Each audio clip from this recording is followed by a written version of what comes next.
যে দলে দুঃসাহসী কর্মীর কোনো মূল্যায়ন নেই, যে দলে সাহসী কর্মীর কোনো মূল্যায়ন নেই, যে দলে সফল একজন অর্গানাইজার কর্মীর কোনো মূল্য নেই, যে দলে শুধুমাত্র পুঁথিগত বিদ্যার মূল্য আছে, শুধুমাত্র পুঁথিগত বিদ্যা দিয়ে নেতা হওয়া যায়, সেই দলের ভবিষ্যৎ একদম অন্ধকার।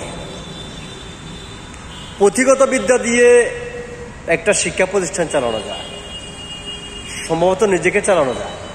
পুঁথিগত বিদ্যা দিয়ে স্বয়ং নিজের পরিবারকে চালানো যায় না, সমাজকেও চালানো যায় না, রাষ্ট্রকেও চালানো যায় না।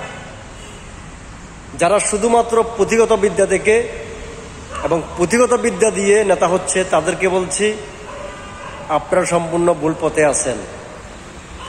যদি আপনাদের দুঃসাহসী কর্মী, সাহসী কর্মীদেরকে তাদের সাহসিকতা দেখে, রাজনৈতিক অ্যাক্টিভিটি দেখে, তাদের অর্গানাইজিং দেখে তাদেরকে যদি জেলা, উপজেলা, শহর পর্যায়ে পদ পদবি না দেন, ক্ষমতা বাংলার জমিনে কখনো দেখবেন না। আল্লাহ হাফেজ।